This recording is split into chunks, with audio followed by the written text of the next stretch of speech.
I keep my eyes steadily ahead, unsure how I should respond. I'm pleased, almost grateful to hear what they think of me, but I don't know what I could say that wouldn't seem pathetic. Instead, I contribute the best way I can. I keep my focus on the path ahead of us. Without a response from me, the conversation quickly dies out. Still, it eases my heart to be on such friendly terms with my companions. After some time, I notice Margaret isn't keeping up with the guide as much as she was before. I realize it's because the guide has increased his pace. Margaret begins to jog in an effort to keep up with him, and Bemelle and I do the same. Despite this, the guide keeps getting further away. We go faster and faster until suddenly we're full on sprinting across the slick wooden boards. Figures in the dark fog fly past us at a blur, and it occurs to me the branching parts in the bridge appear to be sinking. I try hard to swallow my rising panic. The guide shouts something, but it's drowned out by the frantic pounding of our footsteps. I'm trying to piece together what he said. Don't stop. Turn? When he takes a masterfully sharp right down a different path using his own momentum, and the slick wood to slide into the new direction with no loss of speed. Margaret must not have worked out the warning either, as she's completely caught off guard by the guide's change in course. She runs straight ahead past the turn and continues down the path we've been following up until now. Oh no. She clumsily begins to halt her momentum down the wrong bridge. Then I come up on the fork. Turn. I make a hard turn following the guide and leaving Margaret at the rear. Bemelle's footsteps stay as loud as they were before. He's made the turn as close behind me as ever. Out of the corner of my eye, I see Margaret turn around and try to come back to us, only to have the bridge in front of her fall away. I slow down for a breath, feeling the impulse to turn back, but ignore it. There's no time. Margaret can make the jump, and then she'll rejoin us. Oh no. I keep my eyes glued to the guide's back, ears perked for Margaret's footsteps approaching behind us. And then I hear it. A scream. I whip around, sliding to a stop. Margaret is sinking. The bridge she's on is sinking into the water. She's disappearing. She didn't jump. What are you doing? Margaret's head shoots up, her face drained of all color. Jump! She stumbles near the edge of the bridge, staring at placid water of the lake. Even from a distance, I can see her shaking. I can't say if it's from the bridge's descent or her own fear. She barely seems to remain standing. I swallow painfully. Oh no, she's crying. I hope she will make it. No. Margaret bends and tries to jump. She curves in a small arc, achieving more height than she should, and lands directly in the lake with a muted splash. No. Oh. Bemelle starts beside me, but I grab his hand and pull. We start running again, leaving Margaret flailing in the water behind us. We don't need to watch this. We both know exactly what will happen to her now. Margaret's anguished cries pierce the night. Then the screaming stops.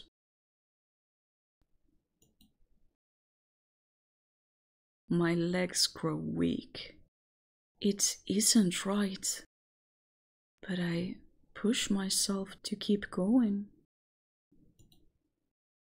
Bemelle curses between heavy breaths, calling those things every foul name in his large book. I try to focus on the pounding of my feet, but my brain won't cooperate. Instead, I imagine Margaret's terror as she's clawed into pieces by the Nixi. After everything, I didn't help her. We left her in the dark.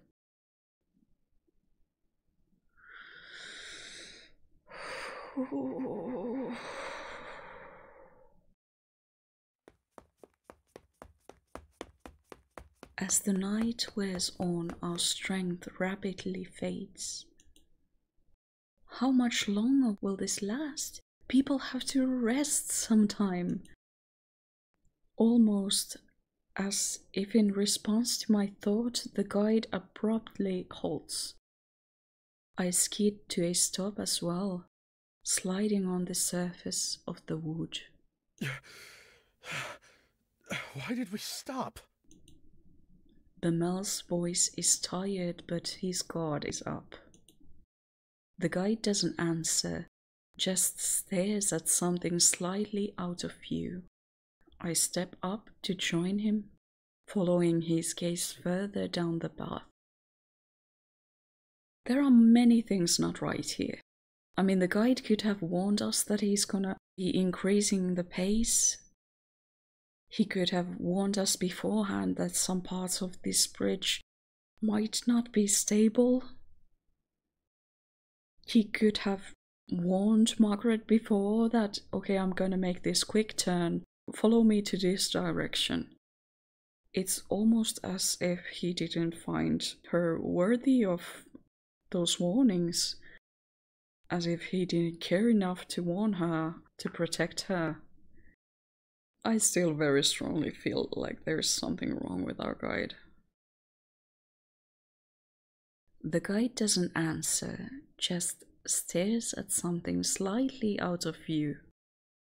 I step up to join him, following his gaze further down the path. Who is this? There, curled in a little ball, illuminated by the lantern's light, cowers a person. His hands grip his head, and he rocks from side to side, mumbling incoherently. It's a man. I'm sorry. I'm sorry. I'm sorry. I couldn't. I just couldn't. Please. I'm sorry. I'm struck with an array of questions. What's going on? Why would he wander out onto these bridges on his own? Did he make it this far by himself? Were there others with him? If that's somehow the case, I can't blame him for the state of shock he's in. The man stops mumbling. He glances above him, seeming only just now having the strength to lift his head. His expression, the deepest sadness along with the clear markings of terror, are scrawled across his face. I stare at him in shock, not sure what to do. Leave him. Wait, warrior, you're just gonna leave him there? Really? Oh, this dude. I snap my eyes away from the man and instead to the guide's cold, implacable face. No! We can't just leave him here! Without light, it's certain he'll die. He won't make it regardless. How the heck do you know that? The guide turns to look at us, his eyes seeming to glow from the closeness of his lantern. For the first time I feel uncomfortable in his presence. I told you I felt uncomfortable in his presence already before. There's something wrong with this dude. Whoever shelters him will only risk dragging themselves down with him. Leave him. You're not gonna be the judge of that. I mean, we're talking about human life here. If we leave him, he's as good as dead. I'm not gonna do that. I glance at my partner. Bemelle is outraged. I'm trying to think some kind of compromise when the guide speaks again, his voice cutting. If the man comes, then whoever is shielding him will have to remain at a distance from the rest of the group. Far enough that you can't see me, just my light. That is how you will travel across the bridges. Why though? I didn't agree to lead this man, and I won't. If you ask me to, I will leave you all behind. What the heck is wrong with you?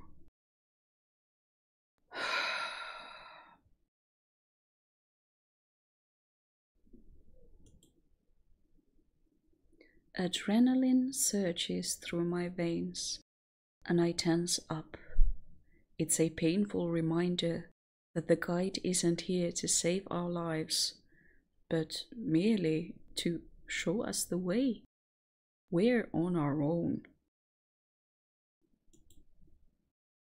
Bemelle and I frantically share more looks between each other, trying to communicate without words.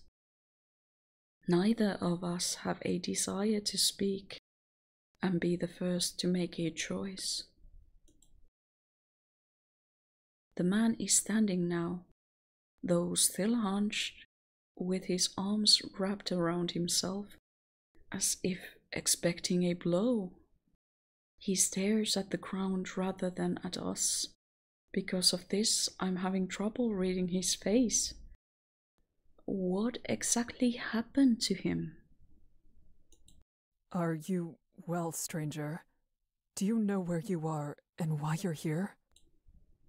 He glances up not at me but towards me, his eyes resting somewhere near my collarbone. I'm fine. You all can go on your way. Forget you even saw me here. That's absurd. You have no way to defend yourself. We can't leave you. Yes, I'm sure in your eyes I might not seem like much, but that's not exactly a fair shake. Maybe in a perfect world, every man would be as large as you. But that's not how things always go. It doesn't mean I'm defenseless. The man's response is meandering. The words themselves seem to be in good jest, but he's still barely looking at us, fidgeting with his hands. Bemelle frowns, unimpressed. It was a joke. He smiles hesitantly, making eye contact with each of us for the first time. What part of it was supposed to be the joke? Do you even realize what is happening in this moment? Never mind. Forget that too. Point is, I'm alright. You have found yourself out alone and unlit on Sinnlos. Exactly! Something must be wrong with you. Oh no, sounds like you've been talking with my father. With your father? Why? He lets out a weak little laugh coupled with an eyebrow raise. Voice trembling. No one really knows what to make of this. The man gives a small wave and begins down the path we came. Bemelle huffs, tossing his hands into the air. That's not even the right way. It is for me. What do you mean by that? Oh? You must have come quite a ways if it was the other shore you started on. The man's smile grows. Good. That's not so bad. There is no response to this remark, unsure of what could be said. I still think he should come with us. A person needs a light, and the guide himself said he won't be able to manage on his own. Sticking with us is his best option. I look over the man's body, noticing the scrawniness of his limbs.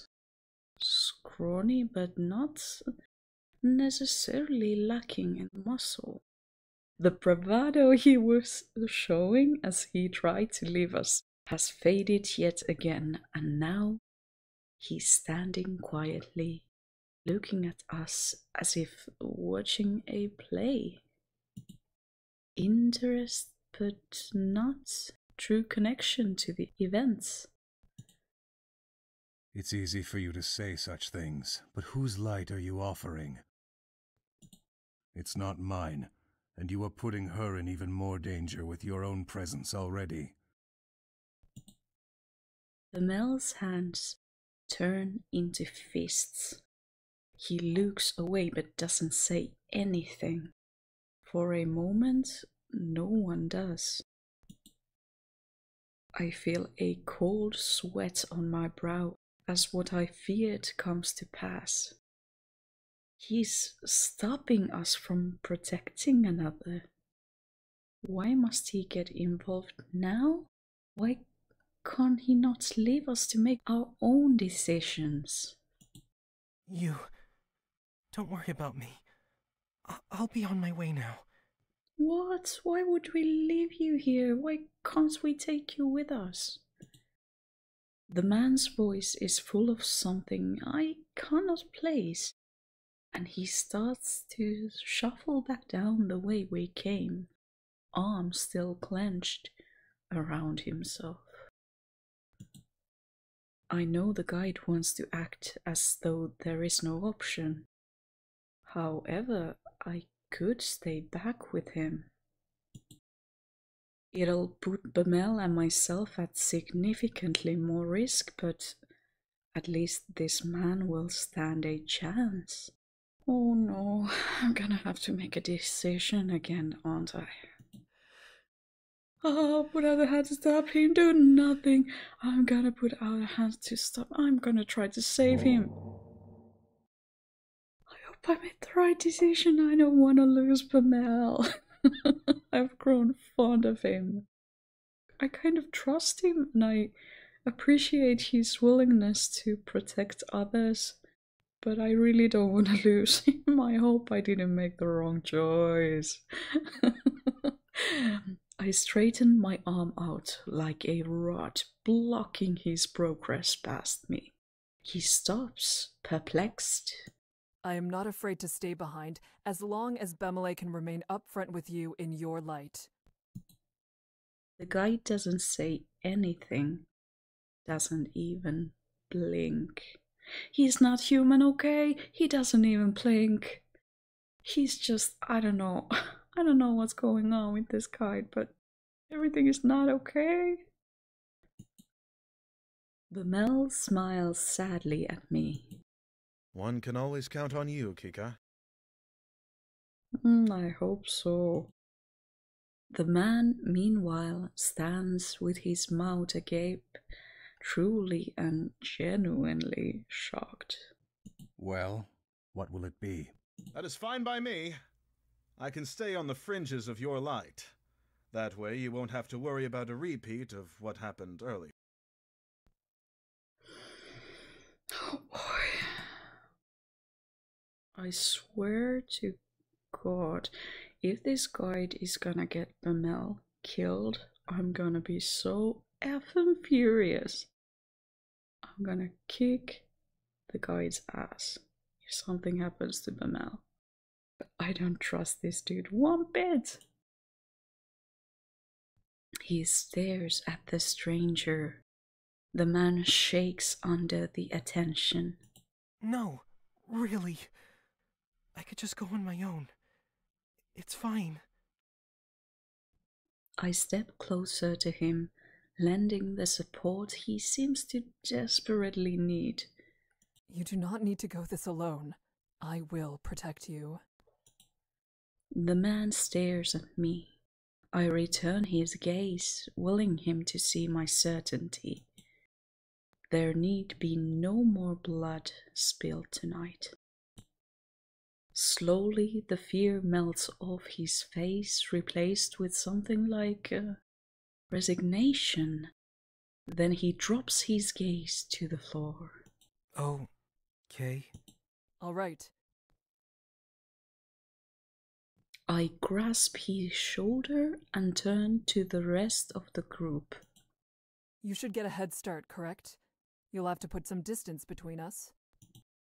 The guide seems to agree as he starts to walk away, without another word. Oh no.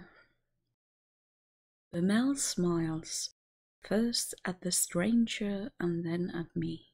Take care back here, all right? We'll all be together again when we reach the halfway island. It won't be too much longer now. I hope so, Bemelle. Please stay safe.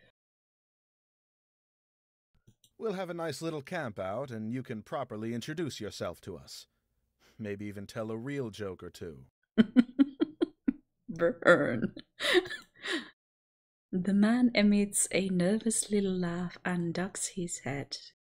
The prospect must not be enticing to him. With the stranger having pulled himself out of the conversation, Bemelle looks seriously at me. I'm sorry to put you in even more.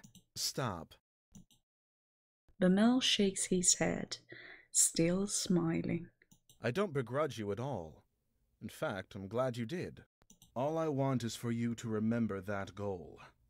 Each of us, together, on the island, and then on the other shore, safe.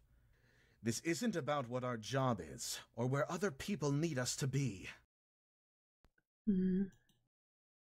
I nod in response. Bemelle opens his mouth, then closes it. He swallows hard. You two. I'm surprised to hear his voice wavering slightly. He swallows again, then continues. You two should look out for each other.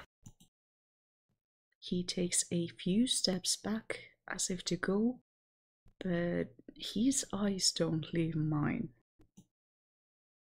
He hesitates for a moment, then he crosses back to me and puts a hand on my shoulder. He smiles at me, a smile full of pride and nervousness and fear. I smile back, doing my best to communicate my gratitude and my resolve. I can't tell whether he understands. He softly glides his hand down the width of my arm before moving away for good. The guide's figure disappears with only his lantern to lead the way. Oh my god, is it that light source over there? It's so far away we can barely see it. I mean, what if he takes some kind of path we do not see and we lose our way? Oh. I'm nervous, okay, but I'm gonna do this. Kikka is gonna do this, so am I gonna do this. We're gonna be fine. We're gonna do our best, okay? Bemelle is finally forced to leave us behind and catch up with him. I watch him disappear into the fog, an odd feeling in the pit of my stomach. I cannot recall the last time I had difficulty seeing someone live. You should go after them. I almost forgot the man was there, standing right next to me. Now he looks at me with desperate eyes. You don't need to do this. What? I'd rather know you returned to them safe, and that you all had a chance to make it back together. The way they acted, having to go on without you, no one would feel that way for me. I'm not worth it. Yes, you are, and believe it or not, we are gonna do our best to take you across safely. You are coming with us. That's not...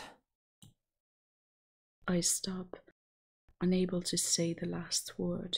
Can I claim that he's wrong? This is the one thing he has seemed sure of, and I do not know him. Empty platitudes may be worse than nothing at all. He smirks at my mumbling reply. I'm caught off guard by the change, with only that it seems he's in his element. It's true. He continues to grin, more so to himself than me. You lot certainly made a scene, huh? That's nice. Being loved and all. He clarifies after I must have given an undesired reaction to the statement. I am so disconnected with myself, I am unsure if surprise appeared on my face or if it was a lack of emotion that put him off. I don't know exactly what kind of love it is you share, but there has to be a bond in that group of yours. I mean, especially with the big one. You wouldn't look at anyone like that. He laughs and then speaks quietly. It doesn't matter. I can still try for the other shore. I'll stay. Oh, these time decisions. I'm so nervous. My certainty shocks him. I can tell immediately he has returned to his meeker self. The man starts to speak again, but I interrupt. We should start walking. That should be enough of a head start for them. He hesitates a moment, but ultimately begins walking at my side. I'm relieved. I can never be quite sure what will come from this one. We move in silence. The man doesn't seem to want to speak anymore, but he keeps glancing at me as if expecting something. Somehow this odd behavior is comforting rather than disconcerting. Perhaps it's because he's more nervous about all this than I am. It's putting me at ease, making me feel more capable. I shouldn't allow myself to get comfortable, however. We're in a more dangerous position than ever. Oh no! The whispering from the lake, so faint after Bemelle's close call, now surges forth. It grows nigh unbearable, the creatures teeming below the surface. I dare not speculate on what has them so excited. Oh no, Bemelle, please be okay. Have you a name? The man chuckles dryly. Barely. I don't really know what I am to take from that.